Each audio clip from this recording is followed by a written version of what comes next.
দেশজুড়ে বৈরী আবহাওয়া, 4 জেলায় বন্যার শঙ্কা। বর্তমান নির্বাচন কমিশনের ওপর আস্থা রাখা সম্ভব নয় বলছেন এনসিপি। জানাবো ঠিকাদারকে বললেন বিএনপি নেতা, আমরা 17 বছর খাইনি, এখন খাবো। এবং সর্বশেষ জানাবো কুষ্টিয়ায় বিএনপি জামায়াত সংঘর্ষ, ভাঙচুর, লুটপাট। এতক্ষণ শুনছিলেন সংবাদ শিরোনাম, এবারে বিস্তারিত। তবে তার আগে অনুরোধ থাকবে আমাদের চ্যানেলটি সাবস্ক্রাইব করে বেল আইকনটি ক্লিক করুন। দেশজুড়ে বৈরী আবহাওয়া, 4 জেলায় বন্যার শঙ্কা। থেমে থেমে ভারী বৃষ্টি এবং সীমান্ত নদীতে পাহাড়ি ঢলের কারণে দেশের বিভিন্ন এলাকায় বন্যার শঙ্কা দেখা দিয়েছে। ইতোমধ্যে নদ নদীর পানি বিপদসীমার উপরে প্রবাহিত হচ্ছে, প্লাবিত হয়েছে নিম্নাঞ্চল, দেখা দিয়েছে নদী ভাঙন। এমন পরিস্থিতিতে শেরপুর, নেত্রকোনা, সিলেট ও সুনামগঞ্জে 24 ঘন্টার মধ্যে বন্যার শঙ্কা করছেন আবহাওয়াবিদরা। এই মাসের শেষ দিকে একটি লঘুচাপ তৈরি হতে পারে বলেও জানিয়েছে আবহাওয়া অধিদপ্তর। লঘুচাপটি ঘূর্ণিঝড়ের রূপ নিতে পারে। জ্যৈষ্ঠের শুরুতে 2-3 দিন ধরে ঢাকায় দফায় দফায় বৃষ্টি হয়েছে।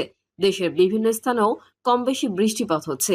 তবে আজ বুধবার থেকে বৃষ্টিপাতের প্রবণতা কমে আসতে পারে বলেই পূর্বাভাস দিয়েছে আবহাওয়া অধিদপ্তর। এর মধ্যে গতকাল দিনভর বৃষ্টিতে বোরো ধান, আম ও লিচুর ক্ষতি হয়েছে। আবহাওয়াবিদ শাহানাজ সুলতানা বলেন, বুধবার থেকে বৃষ্টিপাতের প্রবণতা কমে আসবে, রোদের দেখা মিলবে। এরপর 27 বা 28 মে একটি লঘুচাপ সৃষ্টি হতে পারে। 2 দিনের প্রবল বর্ষণ এবং উজানের পাহাড়ি ঢলে শেরপুরের বিভিন্ন নদ নদীর পানি বাড়ছে। পাহাড়ি নদী চেল্লাখালীর পানি বিপদসীমার ওপর দিয়ে বইছে। মহারশী নদীর দিঘিরপাড় বাঁধের কিছু অংশ ভেঙে নিম্নাঞ্চল প্লাবিত হয়েছে। পাওবোর আশঙ্কা, বৃষ্টি অব্যাহত থাকলে জেলার সব পাহাড়ি নদীর পানি বিপদসীমা অতিক্রম করতে পারে। কুড়িগ্রামেও গত 3 দিনের টানা ভারী বর্ষণ এবং উজানের ঢলে তিস্তা, জিঞ্জিরাম, দুধকুমার ও ব্রহ্মপুত্র নদে পানি বেড়েছে। ইতোমধ্যে তিস্তার চরাঞ্চল প্লাবিত হয়ে বাদাম, পাট, বোরো ধান সহ বিভিন্ন ফসলের ক্ষতি হয়েছে। ফসলি জমি ডুবে গেছে। ব্রহ্মপুত্র, ধরলা ও তিস্তা পাড়ের পাঁচগাছি, গবেরতল, দলদলিয়া, থেতরাই, বেগমগঞ্জ, মোল্লারহাট, সরিষাবাড়ি ও বিদ্যানন্দ এলাকায়। বর্তমান নির্বাচন কমিশনের ওপর আস্থা রাখা সম্ভব নয় বলছেন এনসিপি।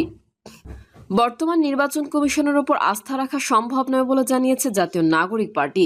লিখিত বক্তব্যে তিনি বলেন, বর্তমান নির্বাচন কমিশন অবৈধ ও ফ্যাসিবাদী আওয়ামী লীগ সরকার প্রণীত প্রধান নির্বাচন কমিশনার ও অন্যান্য নির্বাচন কমিশনার নিয়োগ আইন 2022 অনুযায়ী গঠিত। ফ্যাসিবাদ বিরোধী সব রাজনৈতিক দল ও পক্ষ যা সে সময় প্রত্যাখ্যান করেছিল। এরপরেও আমরা বিস্ময়ের সঙ্গে লক্ষ্য করেছি যে নির্বাচন ব্যবস্থা সংস্কার কমিশনের প্রস্তাবনার আগেই নির্বাচন কমিশন গঠন করা হয়েছে। ফলে বিদ্যমান নির্বাচন কমিশনের কার্যক্রমে সংস্কার কমিশনের প্রস্তাবনার প্রতিফলন ঘটবে না বলেই প্রতীয়মান হচ্ছে। আক্তার হোসেন বলেন, পলাতক ও মানবতা বিরোধী অপরাধে অভিযুক্ত ব্যক্তিদের নির্বাচনে অংশগ্রহণে নিষেধাজ্ঞা আরোপ সংক্রান্ত সংস্কার কমিশনের প্রস্তাব নাকচ করেছে বিদ্যমান নির্বাচন কমিশন। এর ফলে এই কমিশনের উপর আস্থা রাখা সম্ভব নয় বলেও আমরা মনে করি। এনসিপির সদস্য সচিব বলেন, আমরা অত্যন্ত উদ্বেগের সঙ্গে লক্ষ্য করছি যে 2020 সালে ঢাকা দক্ষিণ সিটি কর্পোরেশনের অবৈধ নির্বাচনকে কেন্দ্র করে বর্তমানে জটিল রাজনৈতিক পরিস্থিতি তৈরি হয়েছে। উদ্ভূত পরিস্থিতির জন্য নির্বাচন কমিশনের পক্ষপাতদুষ্ট ভূমিকাই দায়ী বলে মনে করছেন অনেকেই। ইশরাক হোসেন বনাম শেখ ফজলে নূর তাপস গং মামলার বিবাদী হওয়া সত্ত্বেও নির্বাচন কমিশন নজিরবিহীনভাবে মামলায় প্রতিদ্বন্দ্বিতা করেনি, যার ফলে একতরফা রায় দেওয়া হয়েছে। এমনকি রায়ের পর তারা উচ্চ আদালতে প্রতিকার প্রার্থনা না করে মামলার বাদীকে বিশেষ সুবিধা দিয়েছে বলে প্রতীয়মান হয়। এর আগেও আমরা দেখেছি নির্বাচন কমিশন নিরপেক্ষ আচরণ বজায় রাখার পরিবর্তে এমন সব বক্তব্য দিয়েছে যার সঙ্গে একটি বৃহৎ রাজনৈতিক দলের অবস্থানের মিল রয়েছে। তিনি আরো বলেন, এই মামলার রায় ঘোষণার আগেই সংশ্লিষ্ট আইনের অধীন গত 19 আগস্ট ঢাকা দক্ষিণ সিটি কর্পোরেশনের প্রশাসক নিয়োগ করা হয়। ফলে পুরো মামলাটি অকার্যকর হয়ে গেছে। রায় ঘোষণার পর গেজেট প্রকাশের বিষয়ে নির্বাচন কমিশন আইন মন্ত্রণালয়ের মতামত চাইলেও মতামত দেওয়ার আগেই তড়িঘড়ি করে রাতের আধারে গেজেট প্রকাশ করা হয়। এ বিষয়ে নির্বাচন কমিশনের সার্বিক ভূমিকা স্পষ্টতই পক্ষপাতমূলক। জানাবো ঠিকাদারকে বললেন বিএনপি নেতা, আমরা 17 বছর খাইনি, এখন খাবো। রাজশাহীতে সড়ক ও জনপথ বিভাগে দরপত্র জমা দিয়ে গাছ কেনায় শাহজাহান আলী নামে নওগাঁর এক ঠিকাদারকে শাসানোর অভিযোগ উঠেছে রাজশাহী মহানগরের রাজপাড়া থানা বিএনপির সাবেক যুগ্ম আহ্বায়ক মাহবুবুর রহমান রুবেলের বিরুদ্ধে। মঙ্গলবার শাহজাহান আলীর সঙ্গে রুবেলের কথোপকথনের 9 মিনিট 45 সেকেন্ডের একটি অডিও ফেসবুকে ছড়িয়ে পড়েছে। সেখানে রুবেলকে অশ্লীল ভাষা প্রয়োগ করতেও শোনা যায়। জানা গেছে, ঠিকাদার শাহজাহান আলীও বিএনপির রাজনীতি করেন। তিনি মান্দা উপজেলা ছাত্রদলের সাবেক সহসভাপতি ও ইউনিয়ন বিএনপির সাবেক সদস্য। খোঁজ নিয়ে জানা গেছে, সম্প্রতি সওজ রাজশাহীর বৃক্ষপালনবিদের কার্যালয় থেকে 9টি লটে গাছ বিক্রির জন্য ঠিকাদারদের কাছে দরপত্র আহ্বান করা হয়। এতে অংশ নেয় শাহজাহান আলীও। দরপত্র জমা দেওয়ার দিন রুবেল সহ কিছু ঠিকাদারের লোকজন সওজ অফিসেই অবস্থান নেয়, যাতে তাদের বাইরে কেউ দরপত্র জমা দিতে না পারে। তবে বিভাগীয় কমিশনারের কার্যালয়ে রাখা বাক্সে দরপত্র জমা দেন শাহজাহান আলী। এতে তিনি প্রায় 6 লাখ টাকার 2টি লটের গাছ পান। টাকা জমা দেওয়ার জন্য ইতোমধ্যেই তাকে বৃক্ষপালনবিদের কার্যালয় থেকে চিঠি দেওয়া হয়েছে বলে জানা গেছে। এতেই ক্ষিপ্ত হয়ে ঠিকাদার শাহজাহান আলীকে ফোন করেন রুবেল। 9 মিনিট 45 সেকেন্ডের কথোপকথনে তিনি ঠিকাদার শাহজাহানকে বলেন, রোডসে আর টেন্ডার সাবমিট করবেন না। ঠিকাদার শাহজাহান আলী ফোনে ধরতেই এই কথা বলেন মাহবুবুর রহমান রুবেল। শাহজাহান প্রশ্ন করেন, কেন? রুবেল এবার বলেন, কারণ আমরা নিজেরাই খাইতে পাচ্ছি না। আমার কথা হলো, আপনি ভাই টেন্ডার মেন্ডার দিয়েন না। আমরা অনুরোধ থাকলো, আমরা 17 বছর খাইনি, এখন খাবো, এমন একটি কল রেকর্ড পাওয়া গেছে। রুবেল বলেন, আপনি এই কাজগুলো করেন না, জাস্ট সমস্যা হবে। শাহজাহান বলেন, আপনারা যদি নিষেধ করেন তাহলে বিষয়টা কেমন হয় না?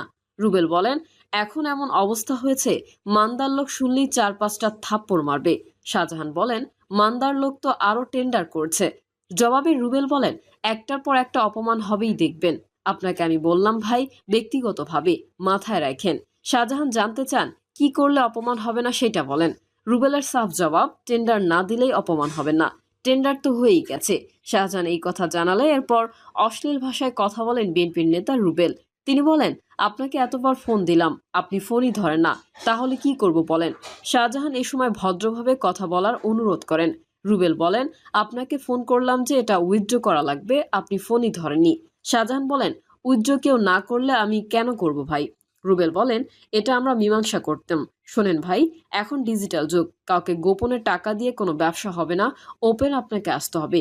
শাহজাহান বলেন, আপনি টেন্ডার করবেন, করে কাজ নিবেন আপনি। শাহজাহান বলেন, নিজের এলাকাতে এখন কুত্তাও ভাগ দেয় না, জানেন? কুত্তাও বলছে যে, তোর এলাকা তুই খা, আমার এলাকা আমি খাই। এ সময় শাহজাহান রুবেলের দলীয় পরিচয় জানতে চান। তখন রুবেল বলেন, আমি বিএনপির সভাপতি, আমি রাজপাড়া থানার। যদিও রাজপাড়া থানা বিএনপির সভাপতি মিজানুর রহমান নামের এক ব্যক্তি। রুবেল সভাপতির পরিচয় দেওয়ার পর শাহজাহান জানান, তিনিও ছাত্র জীবনে ছাত্রদল করেছেন। শাহজাহান বলেন, আপনি বলবেন একবার, হারুন বলবে আরেকবার। আমরা কয়জনকে টাকা দিব রে ভাই? আমি বিধি মোতাবেক কাজ করেছি। আপনাদের দাবি থাকলে মানতে চেয়েছি। এখন আপনি বলছেন দেন, হারুন বলছেন দেন, তাহলে কয়জনকে দিব? আমার কয় টাকা লাভ হবে এই লটে? রুবেল বলেন, আমি টাকা চাইনি, আপনাকে আসতে বলেছিলাম। শাহজাহান